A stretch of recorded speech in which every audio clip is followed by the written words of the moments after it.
우리 성도들이 신앙생활을 해가는 우리의 과정에서 가장 중요한 요소들이 있다고 하면 그것은 말씀과 기도 생활입니다. 오늘 우리들의 신앙생활을 하나님과 나 사이의 수직적 관계와 그리고 세상에서 만나는 다른 사람들과의 관계, 수평적 관계로 우리의 삶을 나누어 본다고 하면 이 수직적인 관계에 있어서 하나님과 우리 사이에 반드시 있어야 할 교제의 삶이 뭐냐면 하나님이 우리들에게 말씀하시는 말씀의 삶과 우리가 하나님 앞에 올려드리는 기도의 삶이 반드시 있어야 됩니다. 이 말씀 들으면 조금 찔릴 사람들이 있을 거라고 생각이 됩니다만은 만약에 나의 일상의 삶들, 오늘 하루하루의 삶 가운데에서 오늘 말씀 생활하는 것과 기도 생활하는 것이 내 삶에 빠져 있다, 없다 하는 것은 내가 지금 신앙생활을 하고 있는 게 아니고 주님을 멀리 떠나 있다 하는 말입니다. 내가 장로든 목사든 상관없습니다. 말씀 생활과 기도 생활이 나의 삶에 없다. 이 말은 주님으로부터 멀리 내가 떠나 있다 하는 것을 가르쳐 주는 것입니다. 뭐 어쩔 수 없는 형편에서 하루나 이틀 이렇게 빼먹는 게 아니고 지속적으로 계속해서 말씀 안 읽고 기도 안 하고 그러는 삶이 있다고 하면 이 사람은 아주 심각한 영혼의 병을 지금 가지고 있는 사람입니다. 곧 죽을지도 모릅니다. 그런 의미에서 이런 환자들, 말씀도 안 보고 쉽게 말하면 밥 안 먹는 거죠. 기도도 안 하고 하나님과 아무런 대화도 없고 이런 영적인 중증 환자들이 교회에 일을 한다. 교회의 어떤 지도자들이다. 이렇게 되면 그 교회는 어떻게 되는 것입니까? 그 교회는 망하는 것입니다. 사실 한 사람 한 사람을 제가 다 다니면서 읽는지 안 읽는지 기도하는지 안 하는지 제가 다 살펴볼 수가 없으니까 누가 병자인지 누가 진짜 오늘 이런 문제를 안고 있는 지도자인지 알 수가 없지만 저는 몰라도 누구나 아십니까? 하나님은 아시죠. 일단 이런 분들이 교회에서 일꾼으로 지도자로 일을 하게 된다고 하면 그게 바로 예수님께서 말씀하셨던 소경이 소경을 인도하는 것과 똑같은 이러한 일이 벌어지게 되는 거고요. 결국 환자가 자기 앞가름도 못하면서 다른 환자를 돌보겠다고 나서는 것과 같은 이러한 이치인 것입니다. 오늘 우리들이 주로 이야기를 하려고 하는 주제는 기도에 대한 일입니다. 여러분들은 얼마나 많이 기도를 하십니까? 아니, 기도를 얼마나 많이 하느냐 하는 기도의 양을 우리들이 이야기하기에 앞서서 여러분들은 기도를 할 때 하나님이 내 기도를 이렇게 들어주시는 것에 대한 간증이나 확신이 있습니까? 그러니까 우리가 기도를 이렇게 즐기지 못하고 기도를 많이 하지 않는 이유가 나는 하나님으로부터 별로 응답받은 게 없고 기도해도 별로 달라지는 게 없어서 나는 기도가 좀 시간 낭비라고 하는 그런 생각이 든다 하는 이런 분들은 없습니까? 기도 꽤 해봤는데 아무것도 달라지는 거 없더라.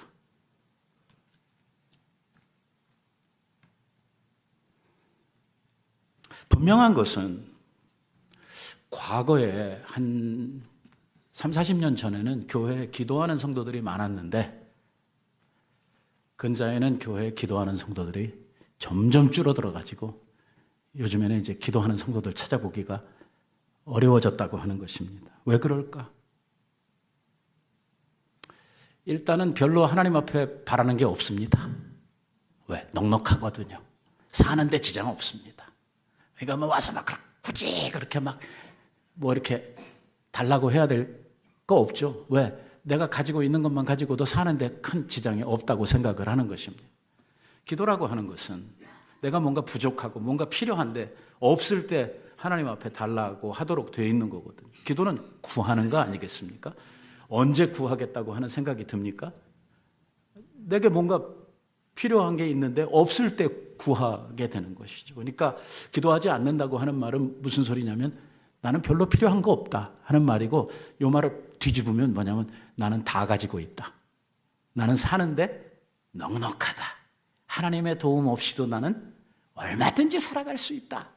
라고 이야기를 하는 것과 같은 것이죠. 그런데 많은 사람들이 이제 기도를 하면서 간과하는 게 뭐냐면, 하나님께서 기도하라고 우리들에게 성경에 수도 없이 이야기를 하고 기도할 때 우리에게 응답해 주시겠다고 약속을 뭐 한두 번 하고 있는 게 아니죠. 뭐 많은 사람들의 예를 들어가면서 그 사람들이 어떻게 기도 응답을 받았는지에 대한 이러한 설명도 수없이 하고 있고, 또 직접 우리 하나님께서 우리에게 말씀하시면서 구하라 그러면 주실 것이요. 그러니까 명령을 하죠. 기도해라. 그러면 어떻게 하겠다는 거예요? 받을 거다라고 이제 약속을 주시는 거 아니겠습니까? 구하라. 주실 것이요. 찾으라. 찾을 것이. 두드려라. 열릴 것이. 명령과 약속으로 우리들에게 수없이 기도하라. 기도하라. 기도하라. 그러면 너희에게 응답이 올 것이다. 구하는 것을 받을 것이다. 라고 이렇게 우리 주님께서 수없이 신실하신 하나님의 이름을 걸고 우리에게 약속을 하고 있는데도 불구하고 오늘날 많은 성도들이 기도에 너무 소홀하다. 안 한단 말이에요. 왜 안 하게 되느냐 하는 많은 이유 가운데 기도를 해봤는데 별로 응답되는 게 없어요. 응답이 안 돼. 그러니까 기도는 저야 신령하신 목사님 같은 분이나 해야 기도가 응답되는 거니까 사람들이 자기 문제가 있을 때 자기가 기도하는 것이 아니라 그걸 가지고 저한테 와요. 목사님 요거 기도해 주세요 하면서. 물론 뭐 백지장도 맞들면 낫다고 그랬으니까 혼자 기도하는 것보다야 둘이 기도하는 게 더 나을 거라고 하는 이러한 생각을 할 수 있지만, 중요한 것은 무엇이냐면 목사가 기도하느냐 평신도가 기도하느냐 이게 중요한 게 아니고, 하나님께서 응답을 약속하신 것은 기도하는 사람이 누구냐, 그 사람이 무슨 뭐 목사냐 장로냐 하는 이걸 따라서 응답을 하시는 게 아니라 주님께서 주시는 응답에 대한 약속은 어디에 있냐면 예수 그리스도의 이름입니다. 그러니까 누구든지 그리스도의 이름을 붙들고 청구하면 하나님은 그것을 시행하도록 되어져 있고 그것을 약속하고 있는 것이죠. 그러니까 여러분들이 기도하나 제가 기도하나 별로 다를 게 없다 그 말입니다. 뭐 그렇다고 뭐 가지고 오지 말라 그 소리는 아닙니다. 그러지만 왜 많은 분들은 이렇게 기도하면 얻을 것이라고 성경이 수없이 약속을 하고 있는데도 불구하고 왜 얻지도 못하고 왜 우리는 기도를 포기하게 되는가? 오랜 시간 우리들이 응답이 없으니까 기도하지 않게 되는가? 사실 응답을 그때그때 받는다고 하면 이것보다 수지 맞는 일이 어디 있습니까? 말로 가서 하면 다 되는데요. 그러니까 안 된다고 생각하는 거거든요. 왜 안 되는가?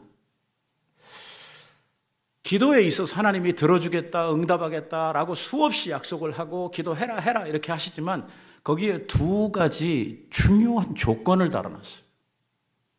이렇게 하면 응답은 없다.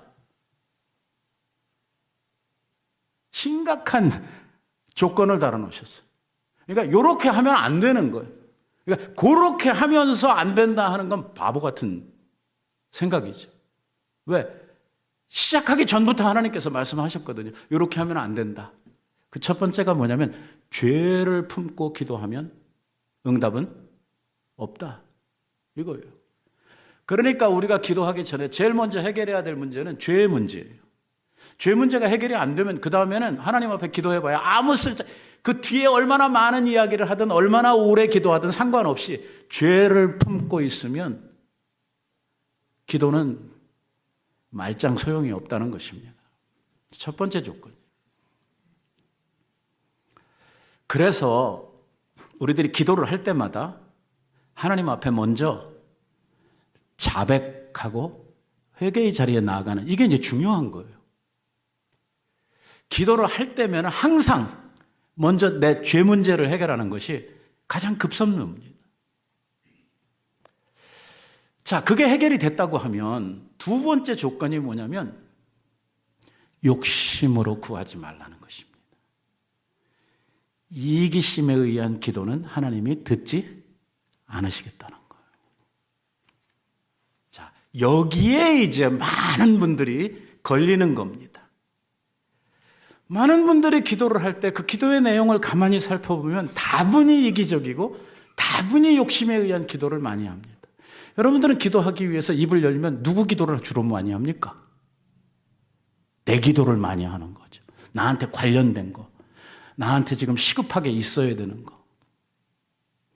이걸 객관적으로 생각을 해볼 때에 또 다른 쪽에서 생각하면 하나님의 관점에서 생각을 해볼 때 이게 정말 욕심 없는 이러한 하나님의 뜻을 구하는 이러한 기도인가라고 하는 것을 평가해 보면 그렇지 못한 경우가 대부분입니다. 우리가 기도하는 내용들을 이렇게 가만히 보면 우리 아이 좋은 대학 가게 해주세요. 성경에도 없는 내용들을 구하는데 그게 다 뭐냐면 이기심에 뿌리가 박혀 있는 기도들이거든요. 우리 사업 잘 되게 해주세요. 그래서 뭐 할 건데? 다 자기하고 관련되고 자기의 어떤 욕심들과 연관되는 이러한 기도가 대부분입니다. 그러니까 말씀에 우리들에게 주신 약속에 비추어 보면 이런 기도는 하나마나한 이러한 기도가 돼버리고 말겠죠. 그런 거 빼면 구할 게 없는데요? 뭘 기도하란 말입니까? 그래서 예수님이 너희는 이렇게 기도해라 하시면서 기도의 샘플을 주신 거예요. 그게 주님께서 가르쳐 주신 기도예요. 우리의 기도의 정형이죠. 이런 기도를 하라는 거예요. 근데 우리의 기도는 거기까지 안 가요. 우리의 기도는 대부분 나한테 머물러 있어요. 그래서 다 나한테 관련된 것이 잘 되고 다른 사람보다 더 잘 되고 이제 이런 이해타산적인 이러한 기도의 제목들이 우리들에게 대부분 있게 되는 것이죠. 오늘 우리들이 나누려고 하는 말씀의 요지는요. 우리가 기도할 때에 나를 위한 기도보다도 우리 성도들이 해야 될 기도에 굉장히 중요한 국면이 어디에 있냐면 성도들을 위한 기도를 하라는 것입니다. 서로가 서로를 위해서 기도하라는 거예요. 그러니까 내 기도하지 말고 옆에 있는 성도들을 위해서 축복하고 기도하라는 것입니다. 이러면 얘기가 확 달라집니다. 내가 남을 위해서 그렇게 많이 기도도 하지 않지만 남을 위해서 기도를 하게 되면요 굉장히 객관적이 됩니다. 옆집에 사는 누구 아들 꼭 좋은 대학 가서 이름을 이렇게 기도 안 하잖아요. 누구네 가게가 잘 돼가지고 막 부자 돼서 이렇게 안 하잖아요. 도리어 배 아프잖아요, 잘 되면. 그러니까 기도하면서 딴 사람을 위해서 막 우리가 나를 위해서 기도하는 것처럼 그렇게 기도하는 경우는 거의 없거든요. 다른 사람들을 위해서 기도를 할 때 보면은 굉장히 객관적이고 또 굉장히 믿음에 입각한 하나님의 관점에서 이렇게 보면서 그분 믿음 안에서 더 세워지게 하시고 그런 기도들 하게 되거든요.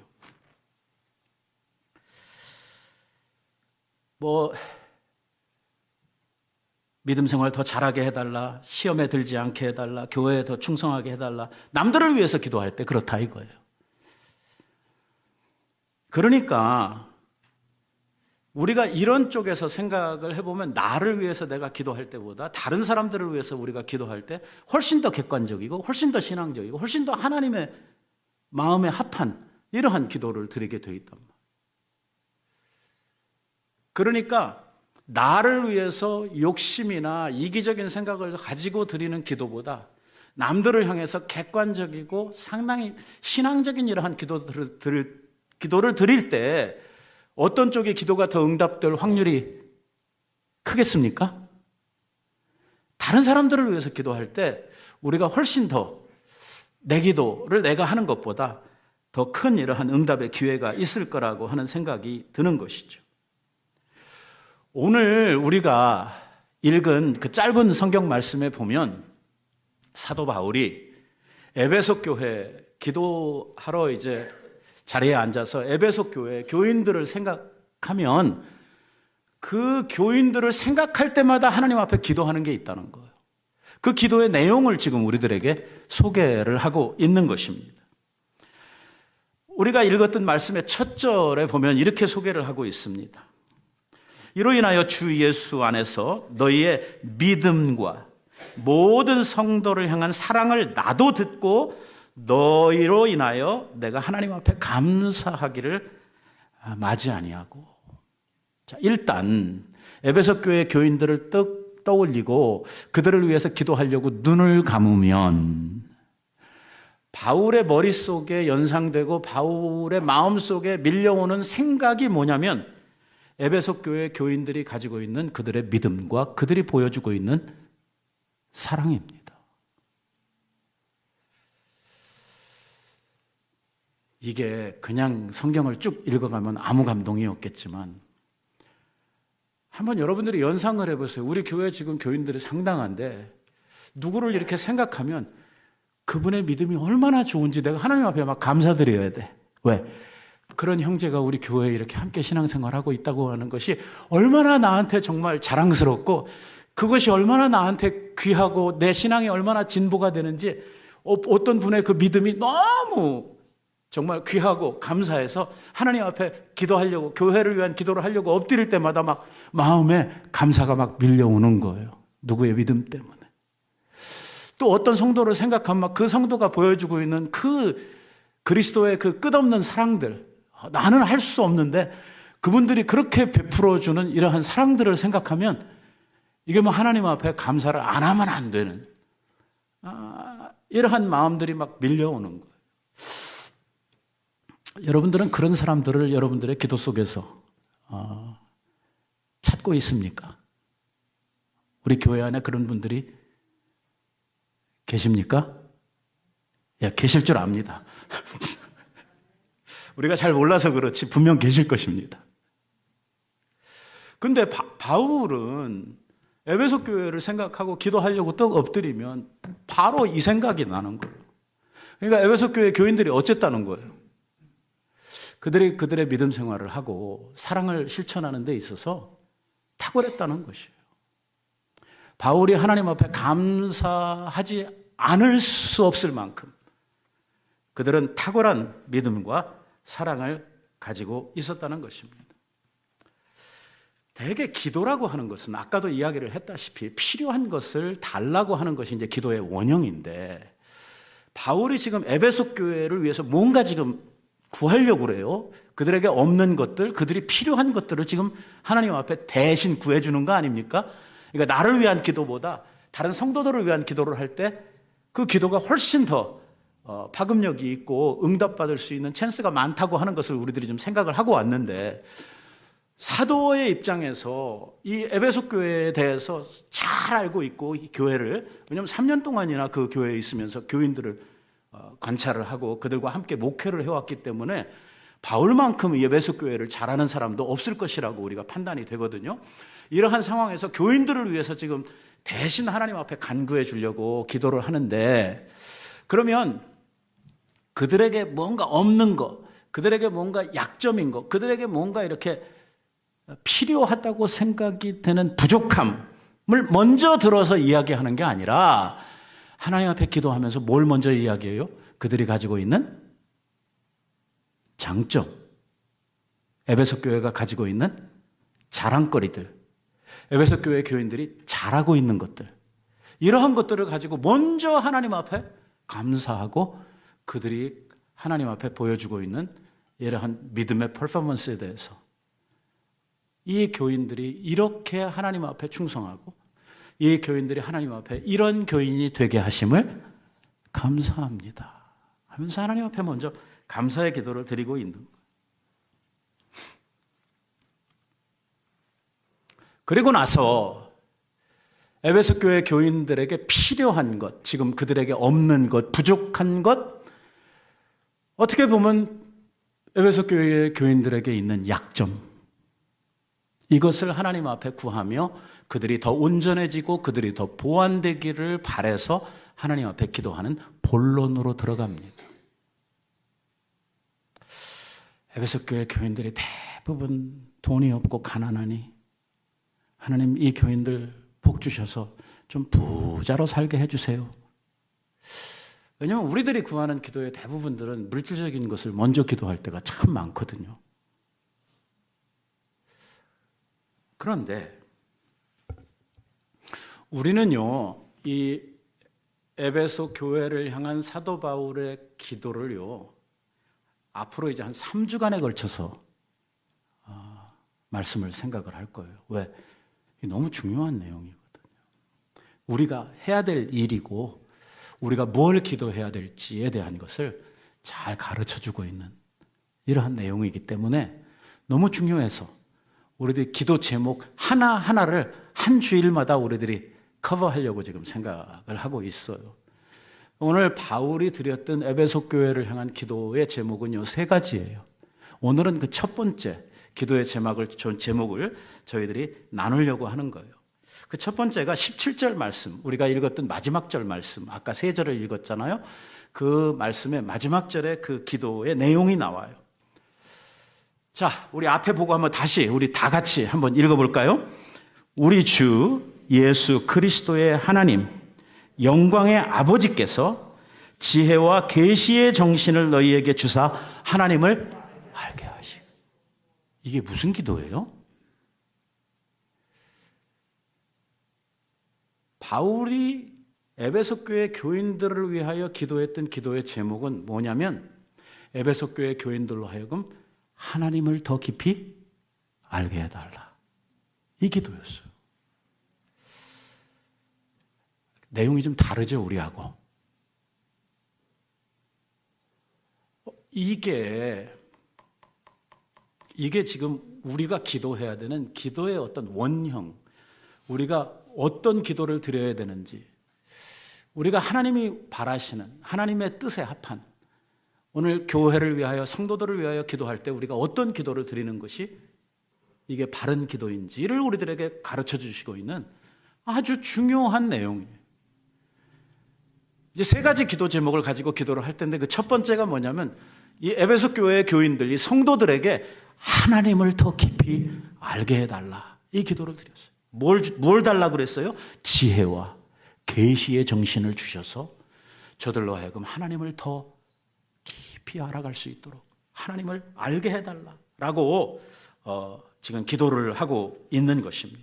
요거를 조금 더 세분을 하면 이렇게 돼요. 첫째는 그리스도의 하나님 영광의 아버지께서, 이거는 지금 누가 기도하고 있는 거냐면 바울이 기도하고 있는 거고, 하나님을 부를 때 누가? 바울이 부를 때 뭐라고 하나님을 부르냐면 지금 이 하나님을 그리스도의 하나님, 이 하나님은 영광의 아버지, 이건 누가 알고 있는 거예요? 바울이 알고 있는 하나님이에요. 하나님을 부를 때 이렇게 불러요. 그리스도의 하나님, 영광의 아버지. 뭐 더 많은 말들을 할 수 있었겠지만 에베소 교회 교인들을 향해서 하나님을 부르는 호칭이 이거예요. 예수님께서도 우리에게 기도를 가르쳐 주시면서 너희는 이렇게 기도하라. 하나님을 부르는 호칭이 제일 먼저 나오죠. 뭐라고 나오죠? 하늘에 계신 우리 아버지요. 이게 예수님께서 가르쳐 주신 기도예요. 그러니까 너희는 하나님을 부를 때 하나님에 대해서 하나님이 어떤 하나님이냐라고 우리들이 생각을 할 때에 그 하나님은 어떤 하나님이냐면 하늘에 계시는 우리의 아버지. 이 관계 설정이 꽉 되잖아요. 시작을 하면서부터. 이런 것처럼 지금 바울도 하나님을 부르는데 하나님을 뭐라 부르냐면 그리스도의 하나님. 그리고 그분은 영광의 아버지. 이렇게 표현을 하고 있어요. 다른 말로도 얼마든지 표현을 할 수 있었을 거예요. 왜? 바울은 굉장히 박식한 사람이거든요. 성경에 대해서도 엄청나게 많이 알고 있는 사람이고. 그런데 기도하면서 이렇게 하나님을 부르고 있는 것입니다. 오늘 지금 바울은 에베소 교회 교인들을 향해서 이 편지를 써서 보내고 있는데요. 너희들을 향해서 기도할 때마다 내가 이런 기도를 하고 있다 하는 것을 교회, 그 에베소 교회 교인들로 하여금 알게 하려고 지금 이 편지를 써서 보내면서 그들이 내가 기도할 때 이렇게 기도하고 있어 라고 이야기를 하는 과정에서 나는 바로 이런 하나님을 너희에게 알리고 싶은 거야. 그 첫 번째가 뭐냐면 하나님은 어떤 하나님? 그리스도의 하나님이시라는 거. 왜 이걸 이야기하는지 압니까? 당시에는 말입니다. 당시에는 복음이 완전히 전파되기 전이고 바울이 다니는 선교지들마다 다 복음을 알아요, 몰라요? 몰랐어요. 그러니까 복음을 바울로부터 받아서 믿음이 처음 생기기는 했지만 예수 그리스도에 대해서 그렇게 많이 아는 바가 없는 것이죠. 이분은 그 시대를 살던 많은 사람들은 예수님에 대한 소문들을 풍문으로 들었는데 이런저런 이야기들이 많이 들려오고 예수님에 대한 이야기들이 별로 좋지 않은 이야기들이 많이 돌아다녔어요. 옛날에는 우리 믿는 사람들을 크리스찬이라고도 안 했어요. 아니, 우리 예수 믿는 사람들을 크리스찬이라고 부르지 않았단 말이에요. 크리스찬이라고 처음 부르게 된 것은 나중에 안디옥에서부터 크리스찬이라고 하는 이름을 부르게 되었고, 그럼 그전에도 예수 믿는 사람들이 있었잖아요. 가는 곳마다 복음이 전해지고 사도들에 의해서 예수 믿는 사람들이 생겨났는데, 그럼 그때 그 사람들은 뭐라고 불렀을까? 그 사람들은요, 예수님이 나사렛에서부터 나온 선지자로 이렇게 사람들에게 인식이 되었기 때문에 나사렛파 아니면 나사렛 사람들, 네저린이라고 이렇게 불렀어요. 이게 예수님에 대한 정확한 표현이에요? 아니잖아요. 너무 단면적이잖아요. 근데 이만해도 괜찮아요. 어떤 사람들은 나무에 달려 저주를 받아서 죽은 유대 나라의 하나님을 배척하고 자기 종교를 이루려고 하다가 저주받아 죽은 놈. 이런 식으로 예수님을 사람들이 이야기하고 많은 사람들에게 예수님이 진짜 너무 안 좋게 폄하되는 이러한 일들이 있었거든요. 또 이러한 소문들이 많은 사람들에게 전파되면서 예수님의 죽음으로 말미암아 많은 사람들이 예수님에 대한 오해를 갖게 되었단 말이에요. 참 복음을 전하는 자들은 사도들 뿐이었고 사도들의 발이 닿고 사도들에 의해서 복음이 전해지는 지역들은 그렇게 많지 않았기 때문에 요즘 우리들이 생각하는 이러한 편만한 복음을 그 시대의 사람들은 알지도 못했고 예수님에 대해서도 많은 오해들을 가지고 있었어요. 에베소라고 하는 도시는 당시에 이 아시아권에서 제일 큰 도시였거든요. 사람들이 많이 왕래하는 도시였었고, 그러다 보니까 소문이 엄청나게 많이 오가는 이러한 도시였어요. 여기에서 예수님에 대한 인식, 예수님에 대한 이야기들은 그렇게 좋은 이야기만, 사도들이 지금 전하려고 하는 이런 이야기들만 오고 가지 않은 거예요. 수많은 사람들이 예수님에 대해서 나쁜 이야기를 하고 예수님을 폄하하는 이러한 이야기들이 대중들 가운데 많이 전파되어져 있었던 이러한 상황이었죠. 그러니까 바울은 에베소 교회 교인들을 향해서 강조하고 싶은 것은 뭐냐면, 바로 너희들이 생각하는 뭐 나무에 저주받아 죽었고 뭐 애국 뭘 하다가 그냥 죽은 젊은 청년, 그게 아니라 예수 그리스도는 누구시다? 하나님의 아들이시다. 이걸 이야기하고 싶은 거예요. 에베소 교회 교인들에게 너희들이 믿고 너희들이 받은 복음, 그 복음의 주체이신 예수 그리스도는 하나님의 아들이시다. 이거를 에베소 교회 교인들로 하여금 알게 하고, 그것을 알므로 말미암아 자기들이 받은 이 복음이 얼마나 중요하고 힘 있는 복음인가, 내가 믿고 있는 이 신앙이라고 하는 것이 얼마나 탁월한 것인가 하는 이러한 마음을 이 교인들로 하여금 갖게 해주고 싶었던 것이죠. 또 과거에 예수님을 처음 믿었던 사람들 가운데는 유대인들로 개종한 사람들이 훨씬 더 많았거든요. 이방인으로서 개종해 온 사람들보다. 유대인으로 있다가 복음을 받아가지고 예수 믿는 사람이 된 사람들이 많았어요. 그 많은 사람들 가운데에도 하나님에 대한 인식이, 지금 우리가 가지고 있는 하나님에 대한 인식을 가지고 있는 사람들이 많지 않았어요. 과거 율법 아래에 있었던, 구약 시대를 살던 유대 사람들, 이스라엘 사람들이 알던 하나님은 어떤 하나님이냐면 무서운 하나님이에요. 진노하시는 하나님이에요. 하나님은 뭘 잘못하면 율법을 들고 와서 벌을 주시는 이러한 하나님이에요. 그 하나님은 항상 무서워요. 하나님 앞에 가는 것조차 두려워하는, 하나님 소리만 들어도 그냥 막 오금이 저리는 이러한 사람들이에요. 바울이 이야기하려고 하는 하나님은, 우리 하나님은 이제 더 이상 그런 하나님이 아니라는 거예요. 우리 하나님은 자비의 하나님이시라는 거예요. 하나님은 은혜의 하나님이시라는 거예요. 영광의 아버지시라는 거예요. 그래서 오늘 이 기도하는 가운데 하나님을 부르면서 하나님은 영광의 아버지시다 하는 말을 지금 이야기를 하고 있는 것입니다. 이게 과거에 구약을 살던 이러한 성도들은 하나님을 너무 멀리서 바라봤어요. 처음부터 하나님은 이스라엘 백성들을 가까이 오지도 못하게 하셨어요. 죄인이 하나님을 가까이 하면 전부 다 죽을 수밖에 없는. 그래서 사실은 하나님이 이스라엘과 함께 하시겠다고 두신 성막, 하나님의 집, 하나님의 백성들을 만나기 위해서 두신 그 성막에서부터도요, 이스라엘 백성들이 최소한 1000m를 떨어졌어야 돼요. 그 지경 안으로 들어오면 다 급살이 죽어버리는 거예요. 얼마나 무서웠겠어요. 하나님의 영광이 그 지성소 위에 그 영광의 불빛으로 나타나서 멀리서도 이게 눈으로 보여요.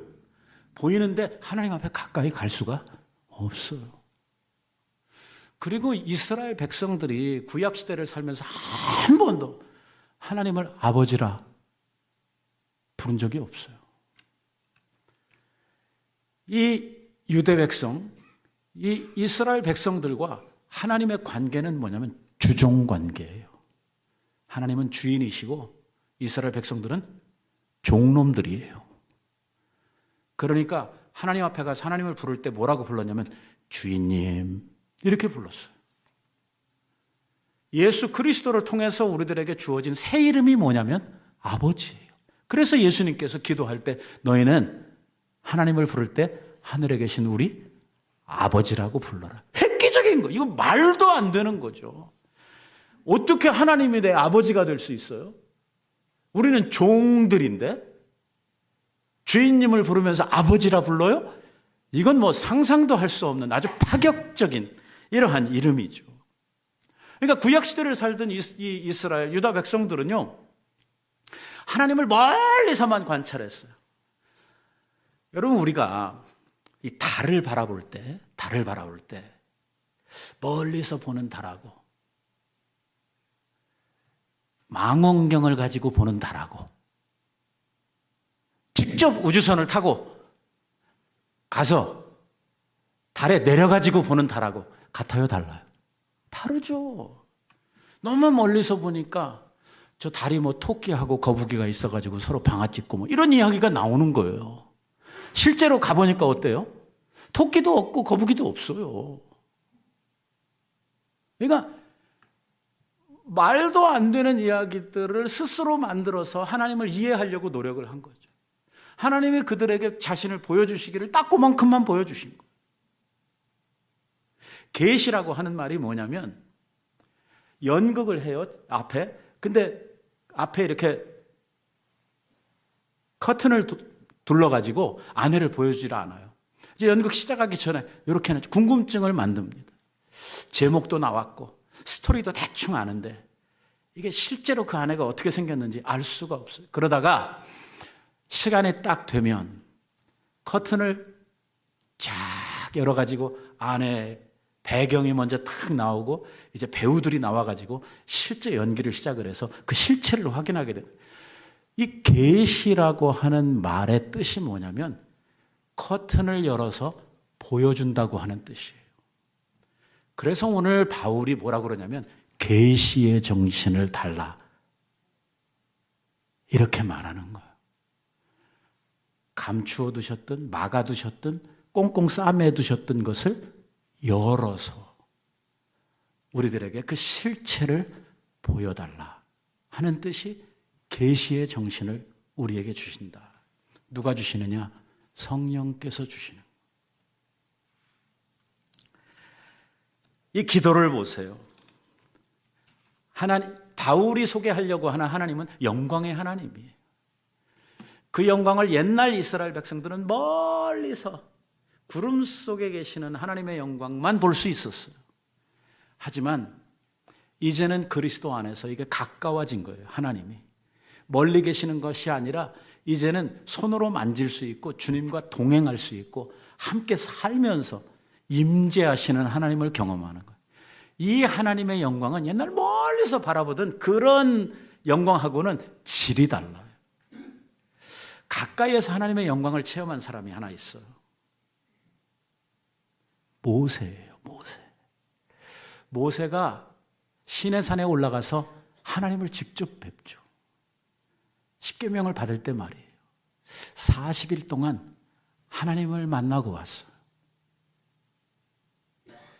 하나님을 배웠고 온 모세가 시내산 밑으로 내려와서 이스라엘 백성들을 만났는데 그때 모세의 얼굴이 해보다 더 빛나서 사람들이 쳐다볼 수가 없어요. 눈이 멀 것 같아요. 그래서 그의 얼굴을 수건으로 가리고 사람들을 만났다는 거예요. 이게 하나님의 영광의 광채를 직접 대면했던 모세에게 나타난 현상이었어요. 이런 하나님을 우리들이 함께 살고 함께 거하며 함께 누리는 이러한 하나님을 우리들이 경험할 때에 우리가 만나게 되는 것은 바로 그 바울이 이야기한 영광의 하나님, 그 하나님을 너희들이 알게 되기를 바란다.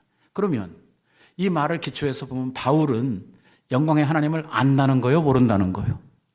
안다는 거예요. 자기는 봤다는 거예요. 하나님의 영광에 크시고 오묘하시고 그 놀라운 것을 자기는 체험했다는 거예요.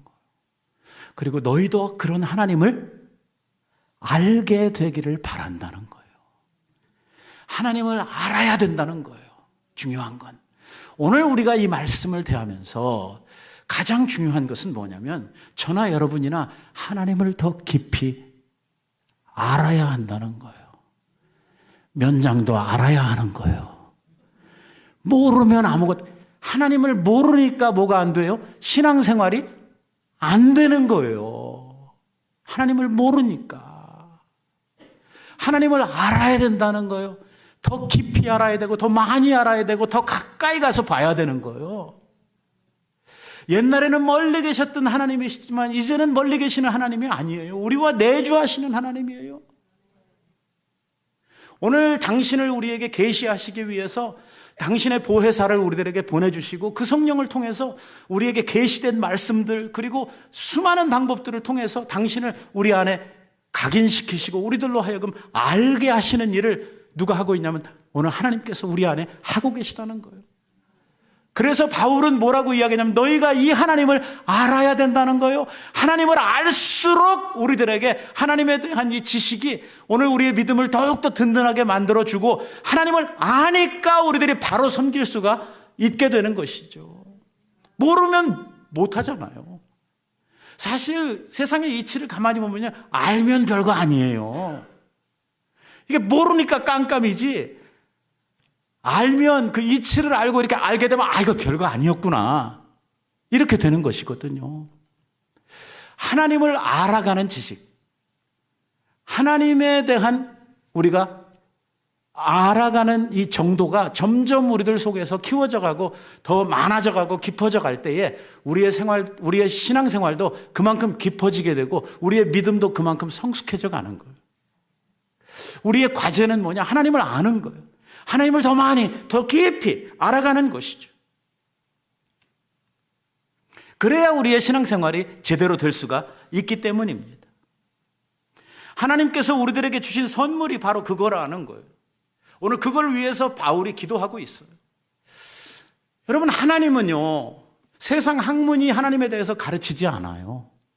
세상 학문은 자꾸만 하나님에 대해서 가리우는 일을 해요. 왜? 그게 세상의 속성이에요. 그게 세상의 권세 잡은 마귀가 노리는 바예요.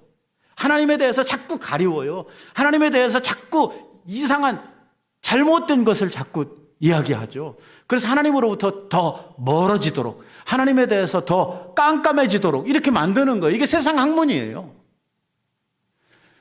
그러면 우리가 스스로 가만히 앉아있다 어느 날 뻥 하면서 하나님에 대한 지식이 생겨나느냐? 아니에요.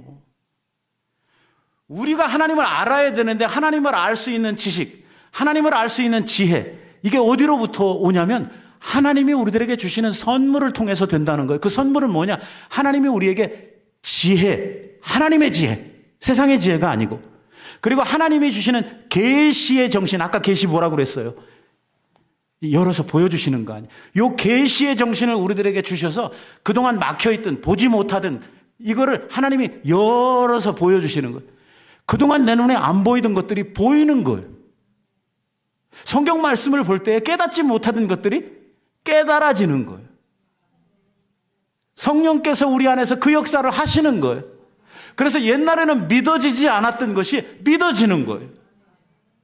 그러니까 많은 사람들이 교회에 와서 처녀가 애 낳았대 그러면 막 웃고 좀 말 같은 소리를 해라, 이렇게 이야기하던 사람이 어느 날 엉엉 울면서 그게 믿어지는 거예요. 그 자기가 왜 이렇게 어리석었나, 왜 이걸 믿지 못했나 하는 것에 대한 이러한 자책이 생겨나고 회개가 나오고 그렇게 되는 거거든. 누가 하시느냐? 성령께서 하신다. 열어서 보여주는 거예요. 모르니까 되게 모르는 사람들이 별소리 다 하거든요. 자기 마음대로. 그러니까 하나님으로부터 이 지혜의 마음, 이 계시의 정신을 받게 되면 하나님의 세상이 보이는 거예요. 그리고 하나님에 대한 이해가 생기는 거예요. 지금 여러분들 가운데 하나님이 저 멀리 보는 달처럼, 저놈의 달이 어쩔 때는 눈썹처럼 작아졌다가 어쩔 때는 뚱그레졌다가, 그러니 정말 작다고 해야 되는지 크다고 해야 되는지 알 수 없는, 어쩔 때는 시꺼맸다 어쩔 때는 좀 밝았다가 그랬던 달이 성령께서 우리의 눈을 열어주시고 계시의 정신을 주셔서 하나님을 알게 하시면 그때는 이제 바른 소리를 하게 되는 거예요. 이런 하나님이셨구나. 하나님의 세상은 이런 세상이었구나. 그러니까 하나님에 대해서 우리가 알게 되면 우리가 믿음 생활을 해가는 우리의 질이 달라지게 돼 있는 것이죠. 오늘 이 말씀을 마치면서 우리의 기도가 좀 변해야 된다는 것입니다. 맨날 그거 그만하고요. 왜냐하면 그거 하나님 바보 아니에요. 여러분들에게 그런 거 다 병 났으면 나아야 된다는 거 하나님 아셔요, 모르셔요? 그 정도도 몰라서 내가 막 가르쳐줘야 돼요, 하나님 앞에? 이런 거 필요한 줄 하나님이 이미 다 아신다고 하셨어요. 그런 것들은 누가 구하는 거라고요? 이방인들이나 구하는 거라고. 그것은 우상숭배자들이나 구하는 거예요. 우리는 그 수준에 있으면 안 된다는 거예요. 우리들의 기도는 좀 수준이 높아져야 돼요. 우리의 기도는 뭐가 돼야 되냐면요, 오늘 바울이 본문에서 가르친 대로, 아니면 앞으로는 그렇다 치고 이번 일주일이라도 우리가 하나님 앞에 기도하면서 하나님을 내가 더 깊이 알아갈 수 있도록 내게 계시의 정신을 주십시오. 성령을 통해서 하나님의 지혜를 내게 주십시오. 그래서 과거에 내가 믿지 못했고 내가 과거에 가까이 가지 못했던 하나님의 세계를 우리들로 하여금 경험할 수 있게 해주세요.